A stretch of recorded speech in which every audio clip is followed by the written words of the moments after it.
최근에 주식시장이 폭락을 거듭하고 있죠. 그리고 트럼프 형님은 어제 16일자로 또 이런 말을 했네요. 그런데 안 그래도 폭락에 불을 지핀 시장에 지금 또 기름을 퍼붓고 있습니다. 트럼프 형님 이 8월까지 코로나가 확산될 수가 있고 이미 우리는 불황으로 향하고 있다고 하면서 이 시장 투자자들의 불안한 심리를 오히려 더 가중시키면서 이 주식시장의 낙폭을 더 키웠습니다. 특히나 이 미국 증시는 연준의 금리 인하와 유동성 공급에도 불구하고 중국에서 온 놈의 확진자 수가 미국 내에 급증하면서 공포감이 시장을 지배하고 급락세가 계속 이렇게 이어지고 있죠. 그래서 3월 이 16일자 미국 주식시장은 이 12% 하락이라는 이 또 한 번 역사적인 기록을 남깁니다. 이는 역사상 두 번째로 큰 낙폭을 기록한 셈인데요. 이런 가운데 이 연준은 5천억 달러 이 레포 추가 공급을 발표하고 이 민주당 원내대표도 이 7,500억 달러 부양 패키지를 제안하고 IMF도 1조 달러를 동원하겠다고 언급하고 그리고 G7은 중국 놈만 어떻게든 완화된다면 이 뭐든 하겠다면서 메르켈 총리 또한 유동성을 공급하겠다고 밝힌 만큼 이 모든 세계 국가들과 정책은행들이 이 중국에서 온 놈을 진정시키기 위해서 온갖 수단을 물불 가리지 않고 대응하고 있는데 이 전 세계가 이걸 잡으려고 난리인데 아직까지 이 주식시장의 반응은 참 냉담한 것 같습니다. 그래서 요새 이런 시장을 보고 있노라면 이만저만 이 하루종일 스트레스에 일도 안 잡힐 것이라 생각이 듭니다. 그런 분들을 위해서 제가 오늘 심리적인 위안을 드리고자 하는 건 아니고요. 제 나름대로의 이 논리를 가지고 분석한 자료를 그냥 공유해 드리는 것이니 한번 집중해서 들어보시길 추천을 드립니다. 그럼 오늘의 주제, 이 주식시장의 바닥을 예측해보자. 그리고 부제로는 다시 없을 기회. 영상을 시청하시기 전에 구독과 좋아요 그리고 알람 설정까지 이 3종 세트 잊지 마시고 한번 부탁을 드릴게요.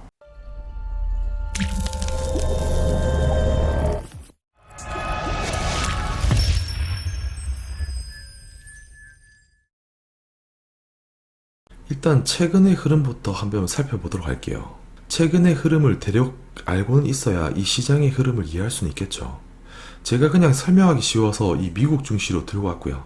보시면 이 대략적으로 2월 중순부터 이렇게 하락하는 흐름을 보이고 있죠. 처음부터 차근차근 하나하나 이야기해보면 2월 13일 날 중국 증시가 춘절 연휴 이후 첫 개장을 하고 마이너스 8% 폭락을 했죠. 그런데 사실 이때만 해도 미국 주식시장은 건재했어요. 이때까지만 해도 내리막길을 전혀 시장은 상상도 못했었죠. 그리고 이 시기에는 과거 금융위기 때처럼 큰 손들이 이렇게 털고 나오는 이런 흔적도 전혀 안 보입니다. 아무튼 그러다가 2월 6일 오펙과 이 러시아가 이때 전조정상을 보이긴 했네요. 러시아는 일단 더 지켜보겠다는 식으로 감산에 대한 회의적인 입장을 밝혔고요. 사실 이때 시장은 전혀 눈치 못 채고 있었지만 현재 이 유가가 이렇게 폭락한 전조증상은 이때 충분히 있었다고 보여집니다. 그 이후에 한국의 이 대구 확진자 그리고 미국 확진자 그리고 이후에 미국 지역사회 전파 가능성 경고 그리고 그 이후에 연준이 긴급금리 인하 이 50bp를 단행했음에도 불구하고 이렇게 주가는 폭락을 하고요. 그리고 뒤이어서 이 오펙과 러시아 감산이 불발하면서 주가 하락이 이렇게 더 불을 지핍니다. 그러다가 트럼프 형님 이때까지만 해도 좀 자신만만하다가 이제는 안 되겠는지 이 급여세 면제 제한 제시도 하고요.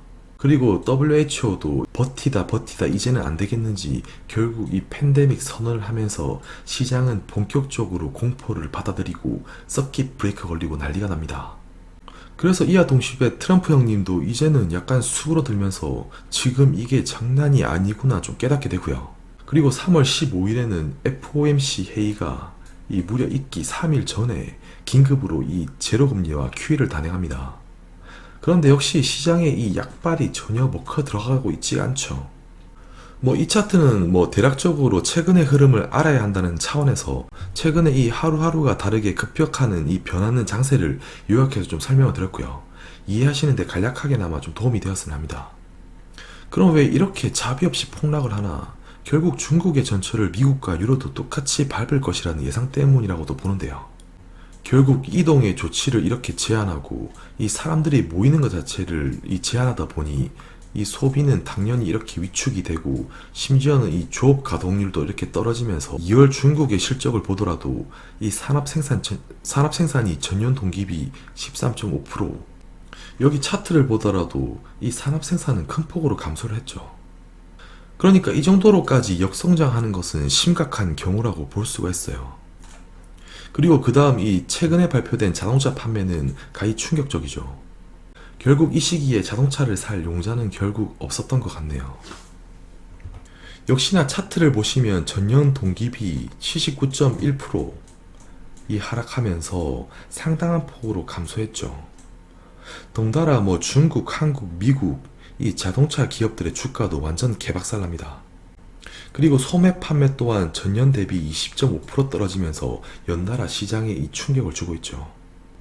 중국의 이런 2월 경제가 어느 정도 예상은 했지만 이 시장에서 이 받아들이는 수준이 더 심각하게 컸기 때문에 그 충격으로 이렇게 작용이 되는 것 같고요.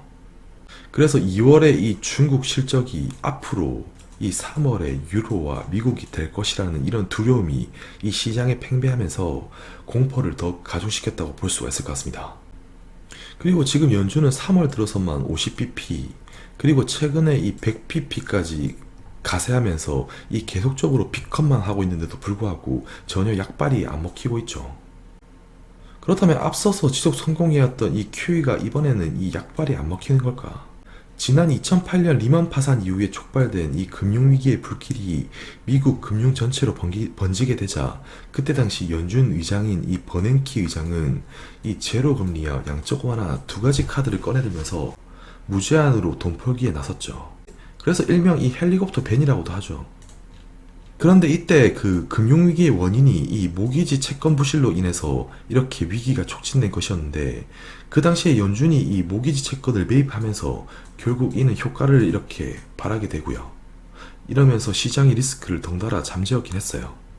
그런데 지금은 이 중국놈도 중국놈이지만 이런 여파로 인해서 이번 신용 위기의 핵심은 이 기업 부채, 회사채, 이 레버리지론에서 이 위기가 촉발되지 않을까 하는 이 불안감이 번지는 것이죠. 그래서 이때 당시 이 단행했던 조치랑은 지금이랑은 이 성격이 좀 다르다고 할 수가 있는데, 그래서 제가 보기에 지금 시장의 두려움을 제어하려면 결국 이 연준이 조치한 이 QE나 이 제로 금리는 이번 사태를 해결하는데 이 주요 목적이 아니다라고 생각이 들고요. 그래서 근본적으로 지금 시장이 뭘 두려워하는지를 알고 조치가 이어진다면 이런 불안감은 결국 제어가 될 수 있다고 생각이 드네요. 아무튼 이렇든 저렇든 본질은 중국놈의 이 미국 확산이 맞죠. 견주하던 미국의 주가가 이렇게 폭락하고도 어쩌면 본질은 이 중국놈이 이렇게 확산되면서 이 차트가 이렇게 무너지게 되고요. 그래서 여기 위에 이 미국 확진자 수와 S&P 500을 보게 되면 이 주가 하락의 주범은 단연 중국놈이 맞습니다. 중국에서만 이 확진자 수가 증가했을 때만 해도 미국의 차트는 또 견조했고요. 이때 당시 시장의 불안감조차도 크게 느끼지 못했죠. 그런데 앞에서도 설명했듯이 확진자 수가 일별로 이렇게 쌓이기 시작하면서 이 서서히 이렇게 매물 폭탄이 나오게 되고요. 아무튼 일각에 보도된 자료에 의하면 지금 주가가 과거보다도 유난히 이렇게 폭락을 하고, 한편으론 다시 이렇게 급등하는 장세가 펼쳐지는 것은 이 금융 투자회사들이 이 AI를 통한 이 프로그램 매매도 이 한몫을 한다고 하고요. 그래서 주가가 이렇게 변동폭이 이렇게 크게 되면 조금이라도 더 빨리 매도 버튼을 누르기 위해 이 매도 사인이 겹겹이 이렇게 이루어지게 되면서 비이상적인 매도폭을 크게 키운다고 합니다. 아무튼 이 그들만의 그런 알고리즘을 통하여 매수-매도 사인이 이루어지고 있고, 그런 알고리즘에는 분명 미국과 전 세계의 확진자 수 추이 사이클도 어느 정도 반영이 되었으리라 생각이 들고요. 그래서 이런 추이를 보는 게 이 바닥을 예측하는데 상당히 중요하다고 생각이 듭니다.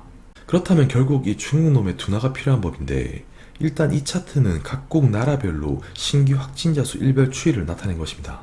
이 첫 번째로 이 중국이 일찌감치 먼저 확산세가 펼쳐졌다가 이렇게 둔화하는 흐름을 보이고 있는데, 그 추이가 15일에서 25일 사이로 이 정점을 찍고 둔화하는 흐름이 펼쳐졌죠. 그리고 한국은 이 대구를 시작으로 해서 계산해보면 대략으로 이 폭증하는 시점부터 해서 지금 한 20일 정도가 걸렸고요. 그 이후에 이렇게 눈에 띄게 증가폭이 둔화된 것을 볼 수가 있습니다. 그런데 뭐 여기 이탈리아는 하루 지금 뭐 한 3,000명씩 이렇게 일당 증가하고 있는데 제발 국가에서 관리 좀 잘하길 바라고요. 종교는 뭐 제가 없지만 정말 이번에는 기도 한번 하고 싶습니다. 그리고 문제는 여전히 이 미국이 중요하고 문제는 여전히 미국인데 최대 소비국인 미국의 국민들이 이 집 밖에 못 나가고 일시 정지한다면 이건 엄청난 쇼크로 다가올 수밖에 없기 때문에 지금 주식시장의 공포는 어쩌면 당연해 보입니다. 아무튼 이렇게 3월 초에 미국의 확진자 수가 이렇게 증가세를 이루던 걸 감안하면 우리나라의 경우 20일 정도, 중국의 경우 5일 걸린 걸 감안할 때 이번 주가 아니면 이 다음 주가 이 정점을 이루는 시기가 될 것 같다는 생각이고요. 그러니까 뭐 앞선 국가들의 흐름을 보고 판단했을 때 그렇게 보인다는 것인데, 그래서 좀 더 보수적으로 보더라도 이 4월 초에는 이 정점을 찍고 내려가지 않을까. 그래서 이 정점을 찍고 이렇게 내려간다면 이 시기는 항상 주식시장은 선행해서 움직이기 때문에 바닥을 탈출하지 않을까 하는 생각인데요. 그리고 뭐 이번에 이 제로금리나 그리고 뭐 양적 완화가 효과가 이 당장은 뭐 없어 보일 수도 있지만 과거의 역사를 토대로 볼 때 이 금리가 이 바닥을 찍으면 주가는 반응을 보이고 이 다시 상승을 했죠. 그래서 예전 시기를 보고 다시 한번 비교를 좀 해보도록 할게요. 과거의 1998년 미국 시장은 이때 당시 또 극심한 변동성을 경험했었는데 이 러시아의 모라토리움 선언 당시인데, 그러니까 이 시기에 이 루브라를 평가 절하함과 동시에 현존하는 부채에 대해서 이 지불을 못하겠다 러시아가 선포하면서 이 세계 경제가 이렇게 휘청이던 시기입니다. 이때 다시 이 금리 차트를 보면 연준 금리가 이렇게 저점을 찍기도 전에 코스피 차트는 이런 식으로 이미 상승한 흐름을 보인 걸 볼 수가 있고요. 그리고 2003년 IT 버블 붕괴 이후 연준은 이렇게 1%까지 금리를 이렇게 내렸던 연준은 금리 인하와 함께 이 본격적인 주식시장의 상승을 불러오게 됩니다. 그리고 2008년 금융위기 당시 거의 뭐 제로 포인트 수준의 금리 도달 이후에, 그리고 이 2008년 당시에도 거의 제로 수준의 금리 도달 이후에 대략 한 3개월 정도 지지부진한 이런 흐름을 보였지만 시장의 공포가 가라앉고 유동성이 힘이 받기 시작하면서 증시는 이렇게 본격적인 상승을 하게 됩니다. 물론 뭐 과거와 같이 똑같은 흐름이 나온다고 보장할 수는 없겠죠. 하지만 뭐 지금은 매우 적극적인 연준회 그리고 FOMC 회의를 3일 앞두고 금리를 이 100bp 이 컷 해버리는 걸 보면 그만큼 연준의 의지도 강력한 것으로 확인이 되고요. 그리고 뭐 정부는 말할 것도 없죠. 그래서 이런 행동은 결국 이 중국 놈이 일정 부분 둔화해주고 그리고 직접적인 이 경기 부양과 억제 정책이 나타난다면 그때는 이 잠재된 유동성이 한번 이 폭발력을 보여줄 것이라고 저는 생각을 합니다. 그리고 앞서서도 이야기했지만 양적 완화는 당연하고 이 질적 완화 발언이 나오게 된다면 이 질적 완화가 뭐냐면 결국 이 시장의 신용 스프레드를 관리하기 위해서 이 중앙은행이 나서서 이 회사채를 매입해 주거나 뭐 주식을 이렇게 매입해 주는 걸 뜻하고요. 그래서 지금 결정적으로 이 공포의 원인이 결국 이 신용 스프레드가 급등해서 이 유동성이 이 경색되면 결국 이 회사는 이 돈줄이 막히고 이 돈줄이 막히게 되면 은행으로 또 이어지고 은행까지 이렇게 돈줄이 막히게 되면 연달아 이렇게 연쇄 부도가 나오는 걸, 연출되는 걸 가장 무서워하기 때문에 이 부분에 대한 해결책이 나와야 된다는 겁니다. 그나마 뭐 다행스러운 거는 제가 보기에 지금 이 연준이나 정부의 행동을 볼 때 아주 적극적이고 빠르게 대응하는 모습, 그리고 직접적으로든 뭐든 이 경기 부양과 리스크 억제 정책을 펼치기 위해 뭐 최근에 이 급여세, 면제 제한 이런 것도 해당이 되고요. 그리고 이 부분은 뭐 제가 지식이 짧아서 모르겠지만 이 체류제 개발과 같은 가시적인 성과가 나온다면야 뭐 둘도 없이 좋겠죠. 그리고 아까도 얘기한 부분, 결국 이게 지금의 문제를 정확하게 알고 이런 식으로든 정부에서든 연준에서든 이런 부분에 대해서 일정 부분 발언이라도 정확하게 해준다면 이 금융시장의 불안을 어느 정도 진정시킬 수 있을 것이라 생각이 됩니다.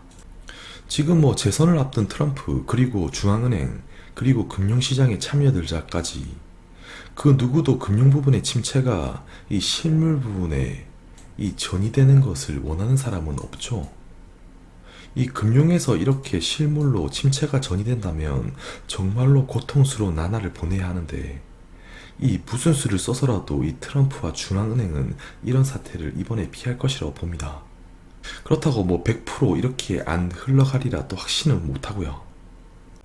그래서 뭐 이 더 심각해지는 경우에 우리가 과거에 겪었던 이 IMF, 2008년 리먼 파산, 그리고 16년에 뭐 중국과 같은 이 구조조정 같은 사태가 이번에도 안 벌어진다고 보장은 못하지만 아직까지는 예측 대응 가능한 카드가 있다고 보이기 때문에 어서 빨리 이 중국 놈이 둔화하는 흐름을 보여주길 바라고, 여전히 중국 놈이 예측대로 둔화만 돼준다면 이 유동성 폭발 장세가 한번 다시 올 수 있다고 생각을 합니다.